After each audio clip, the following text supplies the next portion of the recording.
Good morning on this, the 29th of January 2026. It's a good morning. Sun is shining, not much wind. It's a little bit cool, but it is also the end of the cool season here in northern Thailand, northeastern Thailand. Today's topic is educating yourself stupid. It might not be a general thing, but it's definitely the case in terms of what I've done lately. If we just going to do a little bit of a recap. January, now I've got to go a little bit further back. November and December, I tried to get into ketosis, really didn't have any success, didn't really understand why I was struggling so hard with it. And at the time of this video, I can't even remember what the reasons were, but there were some good reasons why that never happened. So when I came into January, I decided that it had to happen now. And I came across the sardine fasting, which is a brilliant fasting, and it propelled me into ketosis right away.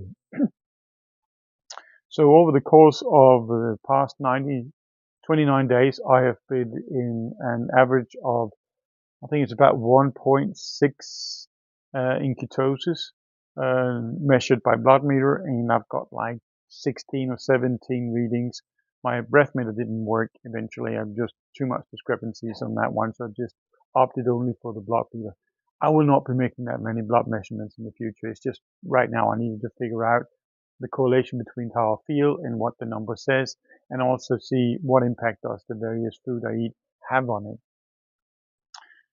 And in order to get into that, obviously I had to look further into the whole details of food, what to eat. And it is a low carb thing. I've never been really interested in low carbs and calories and what that is, because it becomes too numbery. It becomes too technical. I don't like that. I like it to be natural. You choose natural foods, you choose whole foods, and you eat, and then you basically get what you want. But because I was very interested in staying in ketosis, and I actually opted to go for something called medical ketosis, which is between 3 and 5, I obviously had to get very meticulous in these senses. So I got so focused on ketosis that I researched what can I eat, what can I not eat. And saturated fat, for instance, is a fuel when you're in ketosis. It's ketones, and it also supports acceleration into ketosis levels. So saturated fat was good. Now, there are various saturated fats. Obviously, processed meat fat is not particularly healthy, but if you're talking coconut oil, for instance, or coconut butter, sorry, then that is good things. And because I started having cravings on this diet and I wanted to find a way to mitigate it, I started looking into what kind of snacks I could have. And to my surprise, I could make chocolate. Brilliant. You can have chocolate and being in ketosis. What do you know? So I started making that, and that is 99% saturated fat. It is cocoa butter and all coconut oil, and then a little bit of flavoring like monk fruit sweetener, and I add maybe a pinch of almonds. That's basically it. And because I also researched that you could actually do what is called the chocolate fasting, meaning that you could do, instead of doing sardine fasting, you could live off chocolate, have like 10 pieces of chocolate a day, divided into 3 portions, morning, lunch, and dinner. I got very excited, and I didn't hold back. I also found out that I could make cheesecake. Now, if you have followed me through the years, you know that cheesecake is one of my big soft points. And also the reason why I, in November, December, had a huge struggle of getting into ketosis, because when I went for a bigger trip in November, start of November in Pattaya, I just went totally overboard with the cheesecakes. And obviously it was not keto cheesecakes. So, but when I now found out that you could actually make a keto cheesecake that just tastes fantastic, and it doesn't hurt your ketone levels, and you do not gain weight on it, I thought, my oh my, I've got to have that. So I did that as well. On my sardine fasting, I got to be honest, sardines, I got to be really hungry for that to be a delicious thing to eat. And I'm not necessarily usually hungry when I eat it, but on a sardine fasting, it's pretty good to eat. But if you combine it with a good homemade mayo, wow, it becomes some things I actually get the cravings for. But what is my mayo made of? It's made of canola oil because it's high on omega-3, 6, and 9. Now, there is an issue with omega-6 because it is apparently not good for your health, but a little bit of research into that told me that it's only if it's getting heated that it becomes a problem, and if it's unbalanced in comparison to the omega-3. But since I am eating only mayonnaise with my sardines or mackerels, then I'm balancing that out plentiful, and I'm not heating it because it's just mayonnaise. So in all aspects, it is perfectly healthy. But January has seen an increased problem, and I suspect it is inflammation, prostatitis. What used to be just a nighttime issue, not a huge one, but it's there, has transitioned into be a daytime issue as well. Peeing is getting a bit troublesome. Um, and in nighttime, because I've got the problem in daytime, it's just amplified. And I've been trying to figure out what is going on, what is all the reason here. And then yesterday, a friend of mine, he was sending me some AI responses to what is bad and detrimental for prostate health. And one of them mentioned was saturated fat. And I got a little bit annoyed, to be honest, because I have researched saturated fat. I researched the shit out of it. And I know it is healthy. And I also know that a lot of these information you might get online is maybe lacking context. If you're on a standard American diet and you are on a high carb diet, you might not want to go down and eat too much saturated fat because it will just clog up your arteries. But if you are, as me, a healthy guy doing exercise and eating healthy, sleeping healthy, stress management and all that, saturated fat is actually good. And in particular when you're in ketosis, because then saturated fat becomes your energy source. So I read through it and I could see there was something that I could nod and say, yes, that's true. Like, don't eat too much bread, don't drink too much alcohol and all that. So I kind of just put it aside and said, yeah, I know something is right and I know something is wrong, but that's it. But then later in the night when I had to go to the loo, I had to go 4 times last night. And they all lasted about 10 minutes each. So that's a huge chunk of my night spending in the toilet just because the initial flow does not exist. And eventually it does exist, and eventually I'm actually good at emptying out. I had time to think, and I realized that just as with the protein thing, they say red meat is not good for you. No, red meat is good for you. It's very good for you. But the problem is that when people eat red meat, they eat too much. If you're having a sedentary lifestyle, if you're not doing exercise, and if you're, by the way, eating too many carbs, then your body already gets plentiful of what it needs in terms of sugar. And the body, I might add, if you don't know, needs sugar. And if it does not have sugar from the diet, it will cannibalize on the body in order to convert the sugar it needs for brain functions and for kidney functions. But if you are eating on a ketogenic diet, for instance, eating meat, and you are getting an excess of meat, then the meat will be converted into something called gluconeogenesis, into glucose.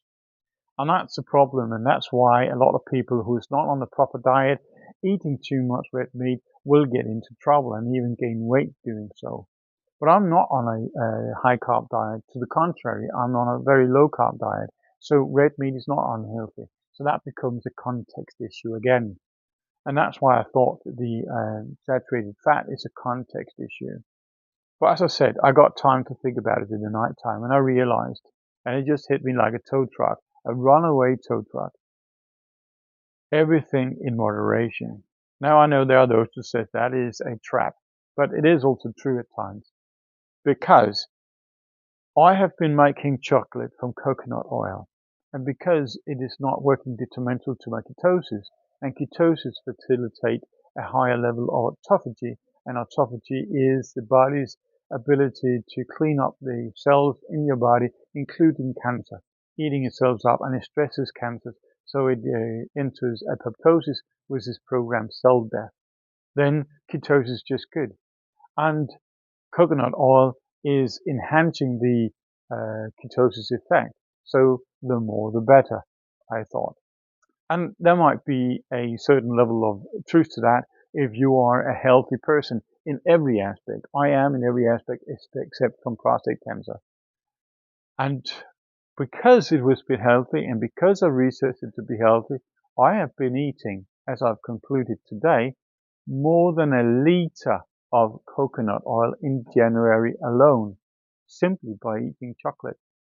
It is, as I said, 99% oil, saturated fats.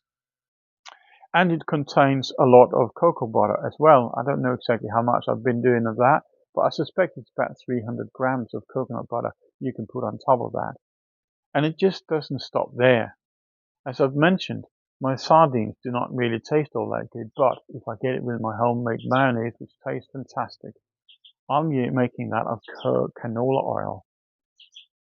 And I've probably taken upwards of 1 liter of canola oil in January alone as well. So now we're talking 2 liters of saturated oils that have had no impact on my fat gain, has no impact on my weight gain, and it has had no impact on anything, it seems, except my lack of ability to pay.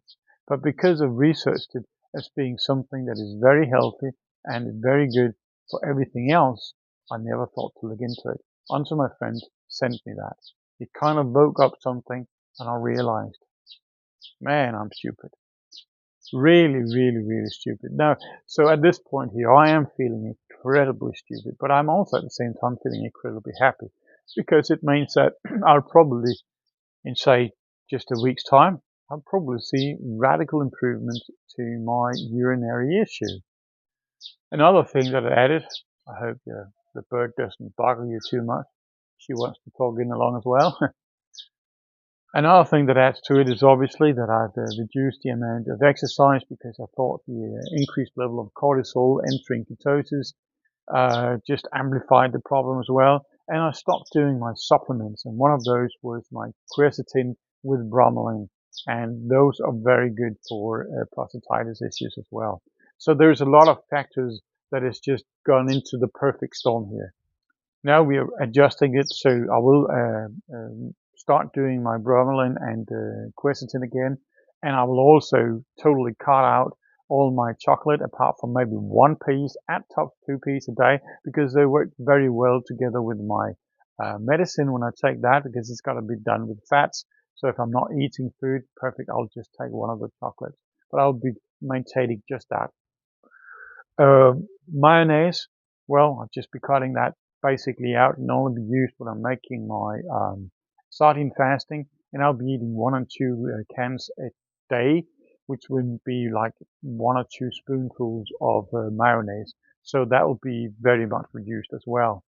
So altogether, I think that is going to make things much better.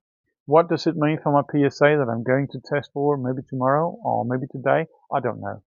But obviously there's a lot of factors playing in now with inflammation that could see a rise in the PSA, but it's not having me worried because, like I said, I've got a lot to dial on now. But ketosis is something that works very well in terms of that. So maybe it has been countering things enough for it to see a status quo and maybe even an improvement. I'd say all options are open. They are. So going forward, a lot of changes. Happy about that. I always hate when I got issues that I don't know where they are from. And I've been looking very much into all the details, analyzing data to figure out what it is.